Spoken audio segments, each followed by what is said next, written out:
മോൾ ഇത്രയും സൗകര്യമില്ലാത്ത സ്ഥലത്ത് എങ്ങനെയാ ജീവിക്കുന്നത്? കുപ്പികളും കൂടുകളും ഒക്കെ പറക്കി വിട്ടാ ഞാൻ ജീവിക്കുന്നത്. അങ്ങനെയുള്ള എനിക്ക് ഈ സൗകര്യം ഉണ്ടാകുള്ളൂ. നോക്ക് മോളെ, ഈ കൂടുകളെല്ലാം വിറ്റ ഒരു പക്ഷെ നിനക്ക് 10 രൂപ സമ്പാദിക്കാൻ പറ്റും. പക്ഷെ നീ നല്ലപോലെ പഠിച്ചാ നിന്റെ ലൈഫ് തന്നെ മാറിപ്പോകും മോളെ. തീർച്ചയായും അത് ഞാൻ മാറ്റിയെടുക്കും അങ്കിൾ. എത്ര കഷ്ടപ്പെട്ടിട്ടായാലും ഞാൻ നല്ല നിലയിലെത്തും. എന്നിട്ട് വലിയ വീടും ഉണ്ടാക്കും ഞാൻ. നീ വാങ്ങുമെന്നോ? നീ ഇതെല്ലാം ഒറ്റയ്ക്ക് ചെയ്യൂ? നിനക്ക് അച്ഛനും അമ്മയായിട്ട് ആരുമില്ലേ? അറ്റ്ലീസ്റ്റ് അമ്മയെങ്കിലും ഉണ്ടായിരിക്കില്ലേ? അവരായിരിക്കില്ലേ നിന്നെ സ്കൂളിൽ ചേർത്തത്? അവർക്കല്ലേ നിന്റെ റെസ്പോൺസിബിലിറ്റി നിന്നെ നല്ലോണം പഠിപ്പിക്കാന്നുള്ളത്? എവിടെ നിന്റെ അമ്മ? ഇല്ല സാറേ, ഇവളൊരു അനാഥ കുട്ടിയാ.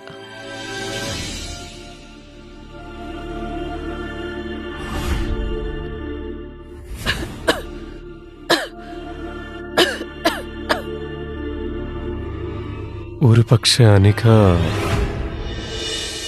ഇവള് കൊച്ചുകുട്ടിയായിരുന്ന സമയത്ത് ഒരു വഴിയരികിൽ വെച്ചാ ഇവളെ ആദ്യമായിട്ട് ഞാൻ കാണുന്നത്. സാറിനെ പോലെ വലിയ ഒരാൾ എൻ്റെ കുട്ടിയെ സഹായിച്ചതിന് എനിക്ക് ഒരുപാട് ഒരുപാട് ഒരുപാട് നന്ദിയുണ്ട് സാർ.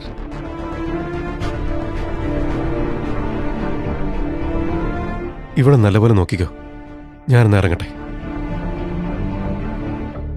അങ്കിളെ, നിങ്ങൾ പെട്ടെന്ന് അങ്ങനെ പോയാ പിന്നെ PTA എങ്ങനെയാ എന്റെ കൂടെ വരിക? അവർക്കിപ്പോ എല്ലാം മനസ്സിലാകും എനിക്ക് അച്ഛനില്ല എന്നുള്ള കാര്യം. നോക്ക് മോളെ, എനിക്ക് വേറെ ഒരുപാട് കാര്യങ്ങളുണ്ട്. എനിക്കിപ്പോ പോയേ പറ്റൂ.